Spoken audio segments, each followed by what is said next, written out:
ਗੁਰੂ ਸਵਾਰੀ ਸਾਧ ਸੰਗਤ ਜੀ, ਫਤਿਹ ਪ੍ਰਵਾਨ ਕਰਨੀ। ਵਾਹਿਗੁਰੂ ਜੀ ਕਾ ਖਾਲਸਾ, ਵਾਹਿਗੁਰੂ ਜੀ ਕੀ ਫਤਿਹ।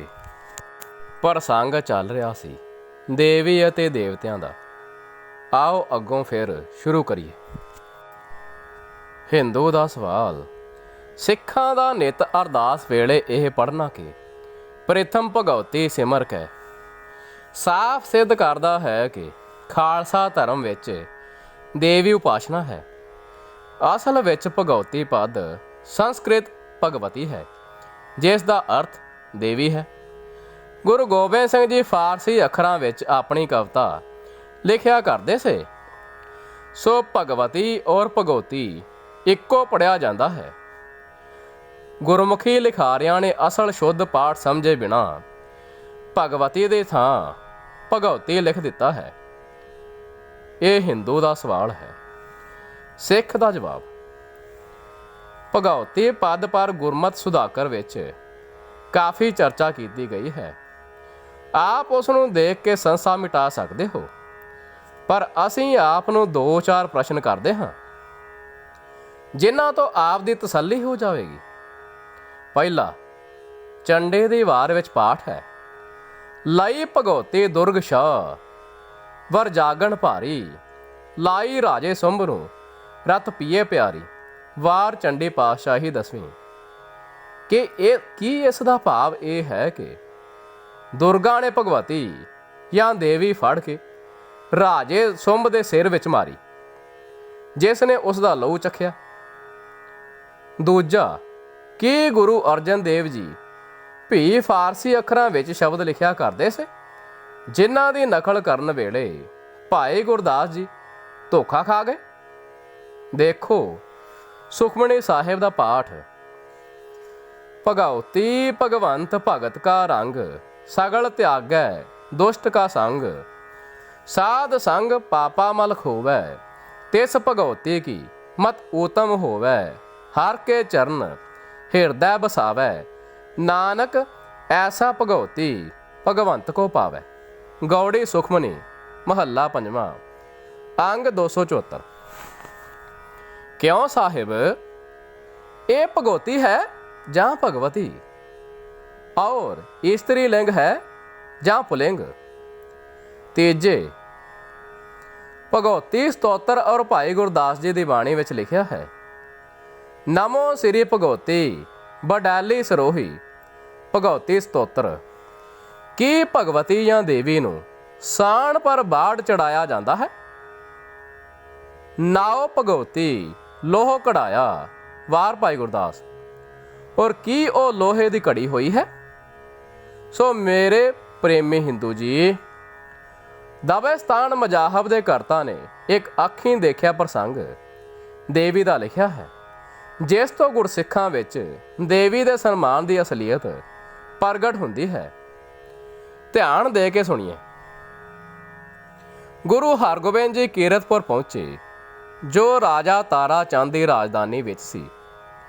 ਉੱਥੋਂ ਦੇ ਲੋਕ ਮੂਰਤੀ ਪੂਜਕ ਸਨ।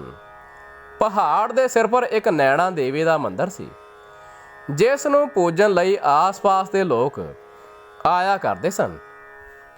ਇੱਕ ਭੈਰੋ ਨਾਮੇ ਗੁਰੂ ਦੇ ਸਿੱਖ ਨੇ ਮੰਦਰ ਵਿੱਚ ਪਹੁੰਚ ਕੇ ਨੈਣਾ ਦੇਵੀ ਦਾ ਨੱਕ ਤੋੜ ਸੁੱਟਿਆ।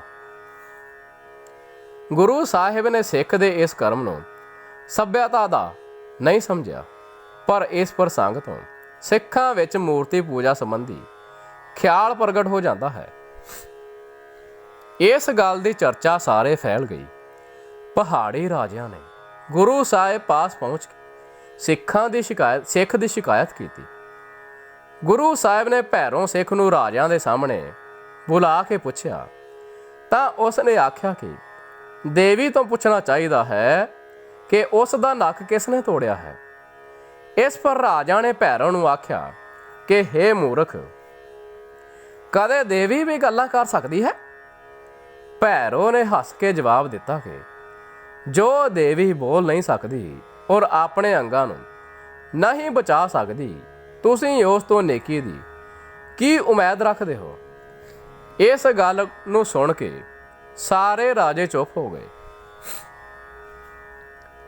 ਇਸ ਚੱਲੇ ਹੋਏ ਦੇਵੀ ਦੇ ਪ੍ਰਸੰਗ ਵਿੱਚ ਮੁਨਾਸਬ ਮਾਲੂਮ ਹੁੰਦਾ ਹੈ ਕਿ ਅਸੀਂ ਆਪਣੇ ਸਿੱਖ ਭਾਈਆਂ ਨਾਲ ਵੀ ਦੋ ਗੱਲਾਂ ਦੇਵੀ ਬਾਬਤ ਕਰੀਏ।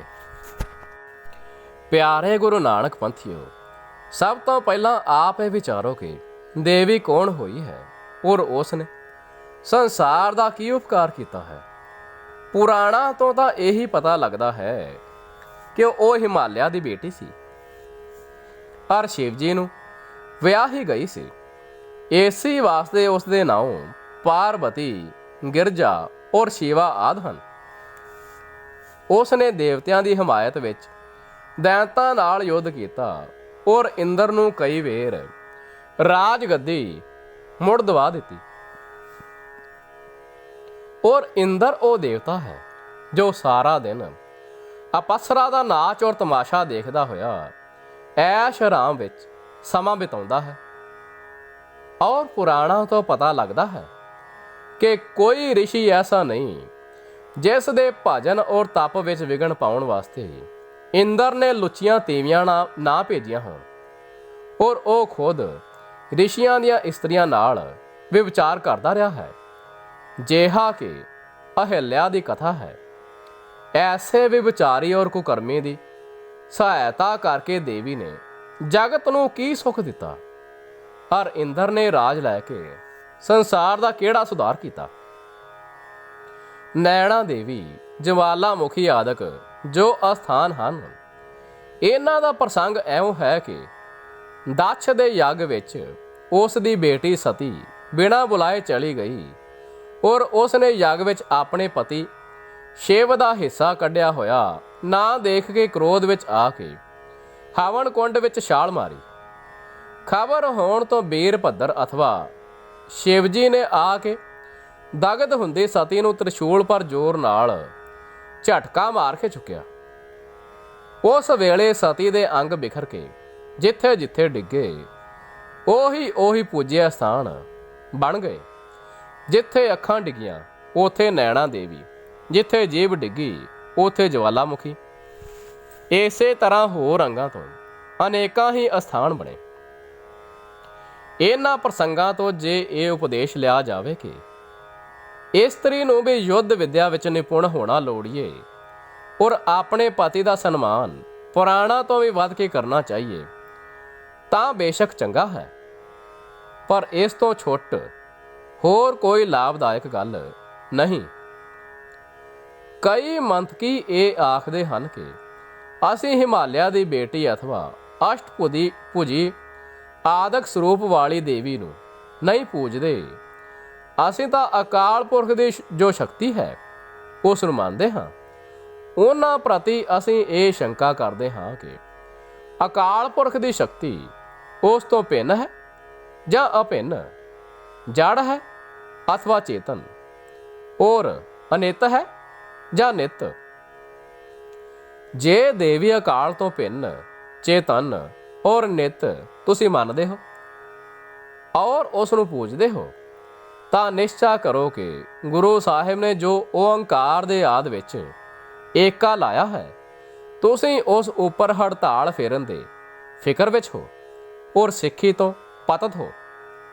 ਔਰ ਜੇ ਦੇਵੀ ਅਕਾਲ ਪੁਰਖ ਤੋਂ ਭਿੰਨ ਨਹੀਂ, ਕੇਵਲ ਉਸ ਦੀ ਸ਼ਕਤੀ ਮਾਤਰ ਦਾ ਨਾਮ ਹੈ, ਤਾਂ ਉਸ ਦਾ ਦੇਵੀ ਨਾਮ ਲੈ ਕੇ ਭਿੰਨ ਪੂਜਣਾ ਵੀ ਮਹਾ ਅਗਿਆਨ ਔਰ ਮੂਰਖਤਾ ਹੈ। ਜੇ ਦੇਵੀ ਕੋਈ ਜੜ ਔਰ ਅਨਿਤ ਪਦਾਰਥ ਹੈ, ਤਾਂ ਭਈ ਉਸ ਦੀ ਪੂਜਾ ਸਿੱਖ ਧਰਮ ਅਨੁਸਾਰ ਨਹੀਂ ਬਣਦੀ।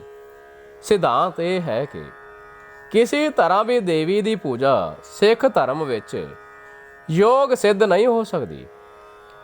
ਪਿਆਰੇ ਸਿੱਖ ਭਾਈਓ, ਸਾਡੇ ਧਰਮ ਵਿੱਚ ਹੀ ਬੇਬੇ ਨਾਨਕੀ, ਬੇਬੇ ਅਮਰੋ, ਬੇਬੇ ਭਾਨੀ, ਬੇਬੇ ਵੀਰੋ, ਮਾਤਾ ਸਾਹਿਬ ਕੌਰ ਔਰ ਮਾਈ ਭਾਗੋ ਜਿਹੀਆਂ ਪਵਿੱਤਰ ਦੇਵੀਆਂ ਹਨ।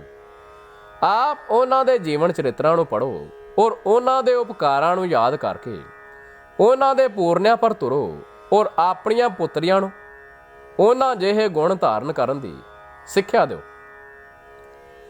ਜਿਸ ਤੋਂ ਆਪ ਦਾ ਮਾਨੁਸ਼ ਜਨਮ ਸਫਲ ਹੋਵੇ ਔਰ ਆਪ ਕਲਗੀਧਰ ਪੂਜ ਪਿਤਾ ਦੇ ਸਪੁੱਤਰ ਕਹਾਉਣ ਦੇ ਅਧਿਕਾਰੀ ਬਣੋ ਔਰ ਦੇਸ਼ ਸੁਧਾਰਕਾਂ ਵਿੱਚ ਗਿਣੇ ਜਾਓ। ਇਹਨਾਂ ਦੇਵੀਆਂ ਤੋਂ ਭਿੰਨ ਇੱਕ ਹੋਰ ਦੇਵੀ ਹੈ ਜੋ ਕਲਗੀਧਰ ਸਵਾਮੀ ਨੇ ਆਪ ਨੂੰ ਬਖਸ਼ੀ ਹੈ, ਔਰ ਜਿਸ ਬਿਨਾ ਆਪ ਉਤਨੇ ਹੀ ਪਤਿਤ ਹੋ ਜਿਤਨਾ ਜਨੇਊ ਬਿਨਾ ਹਿੰਦੂ ਦਵਿਜ ਹੈ। ਔਰ ਉਸੇ ਦੇਵੀ ਦੇ ਤੁਫੈਲ ਤੁਸੀਂ ਇਸ ਦੇਸ਼ ਤੋਂ ਅਨਿਆਏ ਦੂਰ ਕੀਤਾ ਸੀ, ਔਰ ਹੁਣ ਵੀ ਫੌਜਾਂ ਵਿੱਚ ਮਾਣ ਪਾ ਕੇ ਸਿੱਖ ਕੌਮ ਦਾ ਭੂਸ਼ਣ ਬਣ ਰਹੇ ਹੋ। ਉਹ ਦੇਵੀ ਇਹ ਹੈ। ਨਮੋ ਸਿਰੀ ਭਗਉਤੀ ਬਡਾਲੀ ਸਰੋਹੀ, ਕਰੇ ਏਕ ਤੇ ਦਵੈ ਸੁਬਟ ਹਾਥ ਸੋਹੀ। ਭਗਉਤੀ ਸਤੋਤਰ 70 1 ਤੋਂ 2। ਜੋ ਮਿਆਣ ਤੇ ਵੀਰ ਤੋਂ ਕੋ ਸੜਕੈ, ਪ੍ਰਲਾ ਕਾਲ ਕੇ ਸਿੰਧ ਬਕੈ ਘੜਕੈ। ਧਸੈ ਖੇਤ ਮੈਂ ਹਾਥ ਲੈ ਤੋਹੇ ਸੂਰੇ, ਭਿਰੈ ਸਾ ਮੂਹੈ ਸਿੱਧ ਸਾਵੰਤ ਸੂਰੇ। ਭਗਉਤੀ ਸਤੋਤਰ।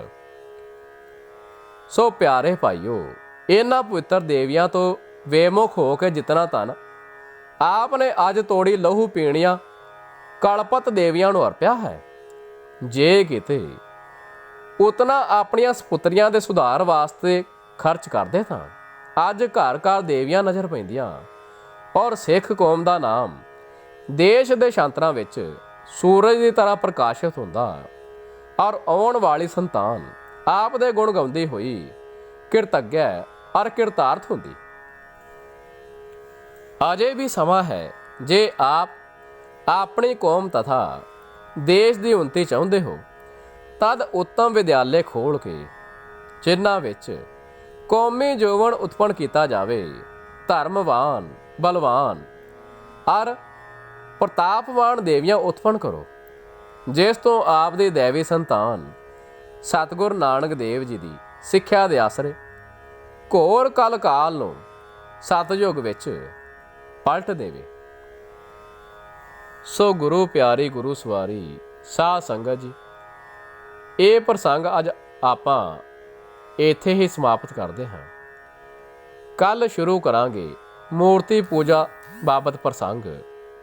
ਅੱਜ ਲਈ ਸਿਰਫ ਇੰਨਾ ਹੀ। ਦਿਓ ਆਗਿਆ।